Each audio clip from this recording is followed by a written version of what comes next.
The circuit went quiet the moment the sky split open. Not silent. That's the wrong word for Okayama. The engines were still screaming.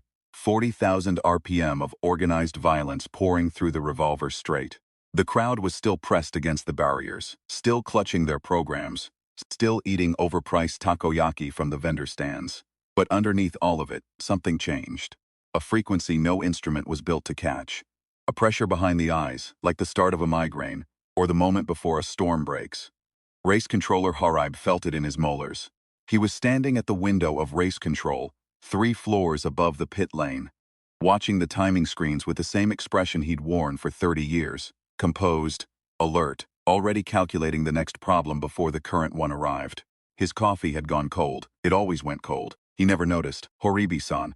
His deputy, a young woman named Tachibana, spoke from 2 consoles over without looking up. Ground sensors. Sector 3. He crossed to her station in 4 steps. The readout didn't make sense. Not a seismic signature. He knew what earthquakes looked like, and he'd logged every one that had ever rattled the Okayama Valley. This was something underneath seismic. Something below the vocabulary of the instruments. Depth, he said, 900 meters. She paused. Give or take. He set down his cold coffee very carefully. 900 meters was exactly where the surveys said it was. The anomaly they'd found when they first broke ground 30 years ago. The discovery that had convinced the original investors that this particular stretch of Mimasaka Plain was worth the trouble of building a circuit on. An energy signature so dense and so alien to any geological explanation that the surveyors had simply labeled it on their charts and agreed, without discussion, never to mention it in their reports. The investors had funded the circuit anyway. Some of them, Horibi suspected, had funded it because of the anomaly. He'd read every classified file on what the surveys called Mimasaka liquid. He'd spent a career making sure nothing disturbed the 900 meters of stone and silence above it. Scramble the auxiliary staff, he said. Move the crowd back from the infield barriers. Do it quietly. Tachibana was already reaching for her radio. What came through the sky over Turn 8 was not a ship. Horibi would be precise about that in his report. Years later, when someone finally asked him to write one. It had mass and it had velocity, and it entered the atmosphere in a way that suggested intention. But it was not a ship in any sense a human engineer would recognize. It was more like something had decided to be present, and the act of that decision displaced air and light and a column of atmosphere, with an explosive concussive crack that knocked 3 spectators off their feet and shattered the polycarbonate windshields on the pace car. The things that followed it through the tier were worse. Kyoko Usui was on the pit wall, doing a tire temperature check when the first one landed 20 meters from her. She'd been at the circuit for 6 years. Before that, she'd driven Formula cars in the regional series, until the funding ran out, until the gap between her talent and her sponsor's checkbook proved unbridgeable in the ordinary way those gaps always prove unbridgeable. She'd come back to Okayama because it was home, taken the job because she was still in love with machines, and made her peace with the fact that she would spend her career on the outside of the cockpit looking in. She saw the thing that landed and did not run. That was the first thing she'd tell the others later. That she hadn't run. It was roughly 2 meters tall, bilaterally asymmetrical, in a way that suggested the symmetry had been there once, and something had decided to remove it. Its surface was the color of oxidized copper, matte and dull, and it moved in a way that made the geometry of joints seem optional. 3 more dropped from the tier in the sky above Turn 8. Then 4 more, then she stopped counting. Usui. The radio on her hip crackled. Horib's voice, stripped to its essential professional calm. Report to Bay 5 now. Both of you, she looked down the pit wall. Fumio Chitos, tire technician, the youngest of them 23 years old and still amazed on a daily basis that she got paid to be near cars, was already running. Bay 5 was a maintenance bay at the far end of the pit garage, behind the tool storage, behind the compressor bank. It didn't look like anything. Kyoko had walked past it 1,000 times. She'd assumed it held equipment she'd never needed to requisition. Horibi was already there when they arrived. So were Ellie Yokosuka, the foreign affairs liaison who'd come from Yokosuka City 5 years ago and stayed, and Hina Kawai, the youngest of the 4, who did media relations and was often underestimated at parties, because she had a gentle face and a habit of listening more than she spoke. The back wall of Bay 5 was not a wall. I won't waste your time with an explanation you don't need, Horib said. He stood with his arms at his sides, the way he always stood, like a man who had decided gravity, was a courtesy he extended to the Earth, rather than a force it exerted on him. You've seen what's outside. You know the circuit is under attack. What you don't know is why. He pressed a panel on the wall that wasn't a wall. It opened. Inside were 5 vehicles. They were not cars in any engineering sense that Kyoko could immediately parse. They were car-shaped, 2 axles, 4 wheels, something that corresponded to a cockpit. But the materials were not anything in a manufacturer's catalog, and the proportions were slightly wrong in a way she couldn't immediately articulate. Too long in the body, too low at the roofline. The color of each one matched, exactly, the color of the suits hanging beside them on the wall. Blue, pink, green, yellow, and red. Mimasaka liquid, Horib said. The energy signature beneath this circuit. These vehicles were built to interface with it. To draw on it, control it, focus it into something a human nervous system can direct. He paused. We've been looking for compatible drivers for 7 years. We found 4. He looked at them each in turn, Kyoko, Fumio, Ellie, Hina. The 5th unit is still waiting, he said. We haven't found the 5th driver yet. Outside, something large impacted the grandstand roof. The structure groaned. Someone screamed, distant, thin, swallowed quickly by the larger noise of the circuit under siege. Get suited, Horib said, and turned back to his console. Kyoko pulled on the blue suit in the time it would take her to do a tire change. Her hands knew how to be fast with fasteners. The material closed against her skin and she felt something. A warmth, or what warmth would feel like if warmth were also a sound. A vibration at a frequency just below the threshold of hearing. The cockpit of the blue vehicle settled around her, like a room that had been built for her specifically, by someone who had spent a long time studying how she sat. She pressed her hands to the controls. The Mimasaka liquid woke up 900 meters below her feet. It was the closest thing to driving she had ever felt that wasn't driving. The sensation traveled up through the chassis the way road feel travels through a well-tuned car. Not just information but meaning, the track speaking directly to the body without passing through the mind first. But this was more. The energy was alive in a way that mechanical systems are not alive. It knew she was there. It adjusted. She shot out of Bay 5 into the pit lane doing 90 kilometers per hour and still accelerating. The creatures. She still didn't have a word for them, and she found, in the moment, that she didn't need one, were methodical. That was the first thing that surprised her. She'd expected animal aggression, the mindless violence of things that existed only to destroy. Instead, they moved with purpose, in organized patterns, avoiding the spectator areas and converging on the infield. On the lowest point of the infield, where the surveying team had planted their marker 30 years ago. They weren't attacking the circuit. They were drilling for it. The blue unit's weapons were not anything she'd been trained on, and not anything she needed training for. They emerged from the chassis in response to her intention, shaped themselves to her grip, discharged with a percussion she felt in her sternum and her teeth. The first creature took the shot and staggered. The second turned toward her with what she was beginning to read as surprise. They hadn't expected resistance. That thought sat in her chest for a moment, warming something. Pink and green and yellow came through the main straight in formation. Fumio riding low with the instinctive chassis aggression she'd always displayed on track walks. Ellie, precise and economical as she was in the briefing room. Hina, who everyone underestimated, tight on the inside line with the clean commitment of someone who had been calculating the optimal entry point since before they left the bay. The 4 of them drove through the creatures like weather. It wasn't enough. The things from the sky had an interior logic, a chain of command, something directive. When 4 of them fell, 6 more replaced them. When the hairpin units pressed the attack toward the turn 8 entry, 3 more clusters converged from the west side of the circuit, angling again for the infield marker. They were adapting. Not panicking, not retreating, recalculating. Kyoko drove a hairpin turn at speed she would have considered suicidal an hour ago and emerged from it with a creature's limb wrapped around her bumper that she shed by flicking the wheel and using the barrier as a reference. She didn't think about it. She was past thinking about it. The liquid was in her peripheral nervous system now.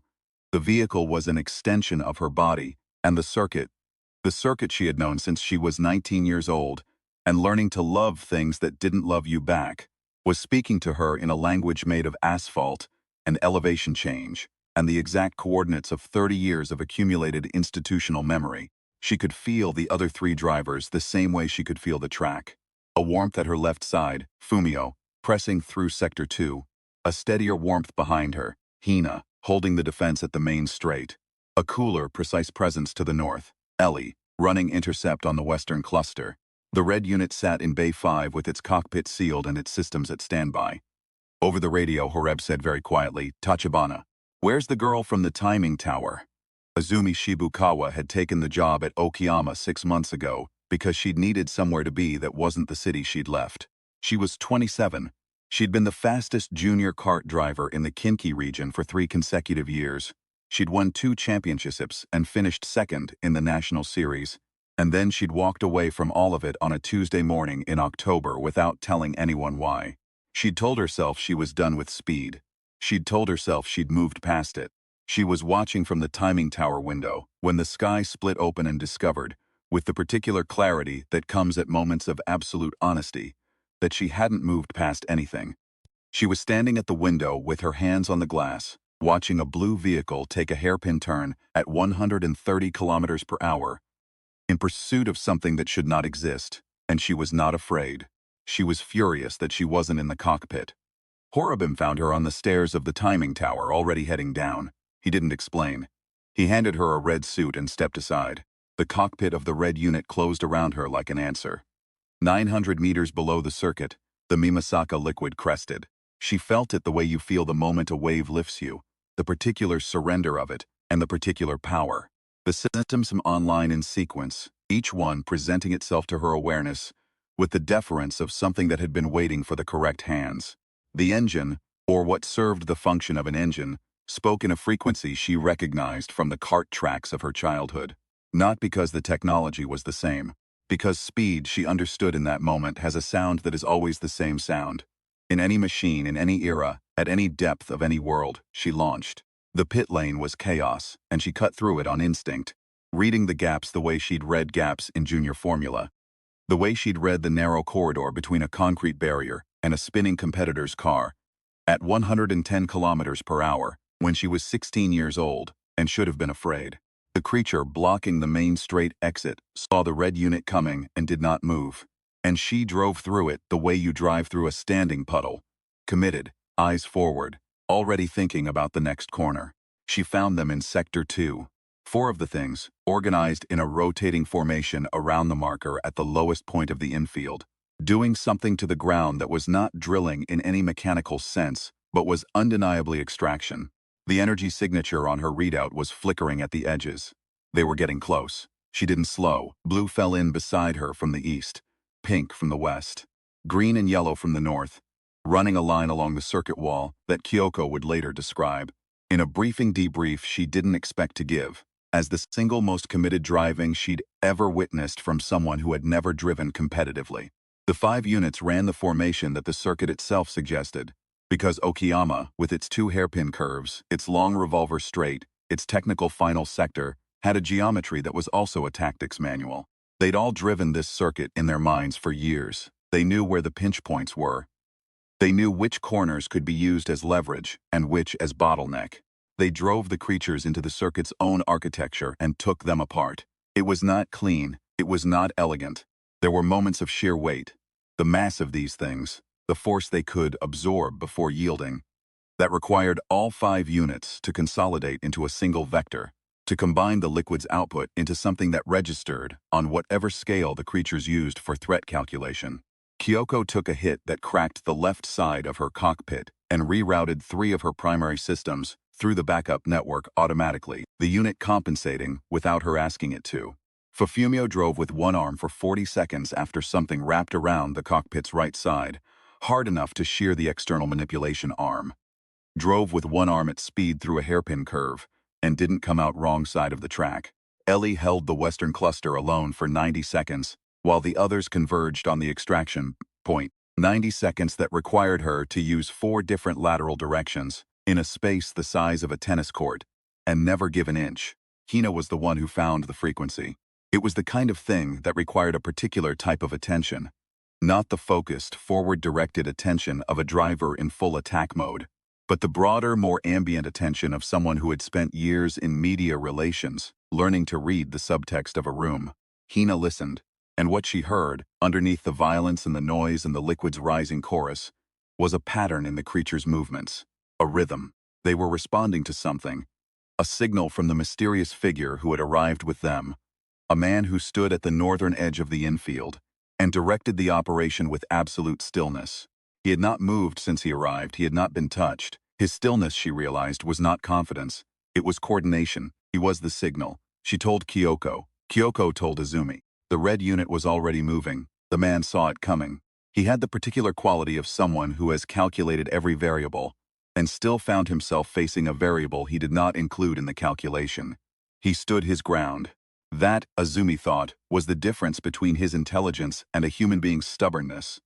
He stood his ground because his model of the situation told him the red unit would not reach him. A human being stands their ground for reasons that have nothing to do with models. She drove the main straight at full liquid draw. Every system the red unit had pointed forward and down range, and the man in the infield recalculated at the last possible moment and raised something that was intended to be a shield. It was not enough. The concussive discharge hit his coordination signal like a circuit breaker. The creatures stopped. Not paused, stopped mid-motion, mid-extraction, suspended in whatever state of being they occupied between one instruction and the next. The 5 units drove through them in the silence. The sky above Turn 8 was still open. The tier had edges of light that flickered and collapsed, expanded and contracted, like something breathing. Izumi brought the red unit to a stop at the Turn 8 apex, the hairpin, the tightest point on the circuit, the corner where speed becomes a question of courage, and looked up at it. Kyoko pulled up alongside her, blue and red side by side on the apex of the hairpin. "It's closing," Kyoko said over the radio. "I know, they'll be back. I know that too." The tier collapsed in stages, each contraction accompanied by a sound like a struck bell heard underwater. The creatures on the circuit grounds dissolved or departed. She couldn't determine which, and it didn't seem to matter yet. The man from the infield was gone. He'd left no mark on the track surface, no evidence of his calculations or his defeat. What he'd left was the knowledge that the Mimasaka liquid was not a secret anymore. They drove back to Bay 5 in formation. Pit straight, entry to the complex, through the final sector, down the pit lane. The circuit was damaged. Barriers down in 3 places. The pit wall cracked, one of the spectator bridges listing badly, but the people were intact. Horibi's evacuation had been efficient. Horib was standing in Bay 5 when they decocked. He looked at Izumi without surprise, which she appreciated. "The 5th driver," he said. "The 5th driver," she agreed. He nodded. He didn't thank her. She didn't expect thanks from him, and didn't need it. They were both, she understood, people who preferred the work to the sentiment about the work. The others gathered in Bay 5 in the way people gather after something survived. Not triumphant, not theatrical, but with a specific quality of aliveness that you only get on the other side of something that could have killed you. Fumio was cradling her right arm, which had taken the force of the impact through the cockpit. Ellie was checking her own suit systematically, running her hands along the seams. Hina was very still, eyes slightly unfocused, still listening to a room that had gone quiet. Kyoko was looking at the red unit. "How long have you been away from driving?" she asked. Izumi considered the question with the honesty it deserved. 6 months since I stopped, 6 years since I was actually good." Kyoko looked at her for a moment. She had the eyes of someone who had been lied to by talent, often enough to recognize the truth about it when she heard it. "That's not what I saw on the revolver straight." Izumi didn't answer. The liquid was still warm in her peripheral nervous system, settling, finding its level. She could still feel the circuit under her. Not the asphalt, not the engineering, but the living shape of it. The 30 years of intention and speed and human effort, compressed into a piece of Mimasaka plain. "They'll come back," she said again. "Yes," Horib said, from his console. "And the next time they'll have adjusted." "Undoubtedly." She looked at the 5 suits on the wall, the 5 vehicles in their bays. The particular kind of belonging that a machine extends to a person who knows how to use it. Outside, the crowd was being guided back to the grandstands by circuit staff. Someone, somewhere, had gotten the PA system working again, and the race day music was playing. The same loop that had been playing since morning, cheerful and impervious to context. In the distance, an engine started. One of the race cars, prepping for the restart. The smell of fuel and hot rubber came through the ventilation system, like a dispatch from the ordinary world, from the version of today where nothing had torn through the eye, above Turn 8, and nothing had reached for what slept 900 meters below their feet. Fumio was the one who laughed first. It was a small sound, surprised out of her by something she found funny that she didn't explain. and it was the exact laugh of someone who had driven one-armed through a hairpin and come out the other side. Then Hina laughed quietly, and Ellie made a sound that was close enough to laughter to count, and Kyoko smiled. The particular smile of someone for whom smiling had always required more evidence than the occasion usually provided. Azumi looked at them, her team. The word arrived in her mind, with the weight of something she'd thought she was done with, something she'd walked away from, on a Tuesday morning in October, in a city she'd needed to leave. "When do we brief?" she said.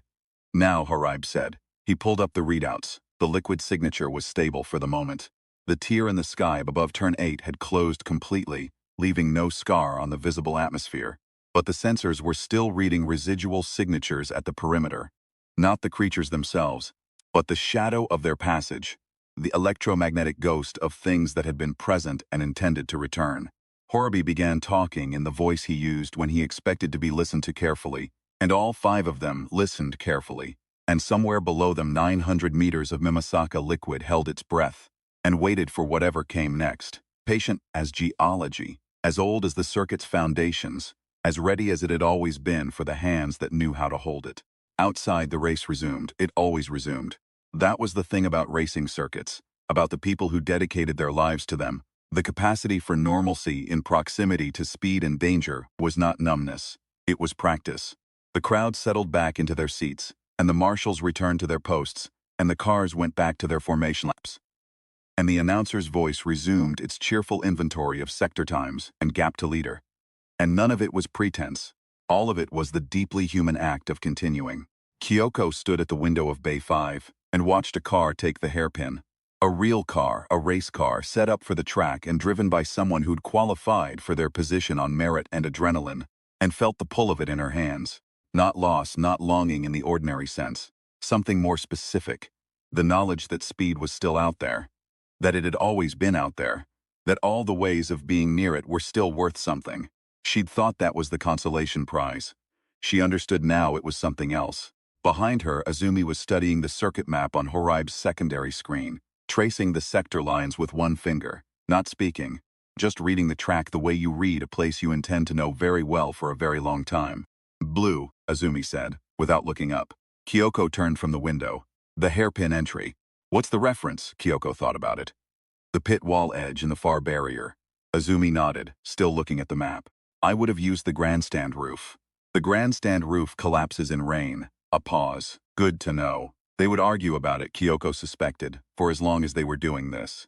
They would argue about reference points and braking zones, and the angle of attack into the revolver, and how much liquid draw the red unit could sustain at full output in the 3rd sector without overloading the feedback system.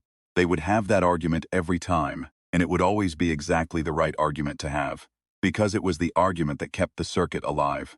Outside, the race ran on. The hairpin swallowed each car in turn and gave them back its speed.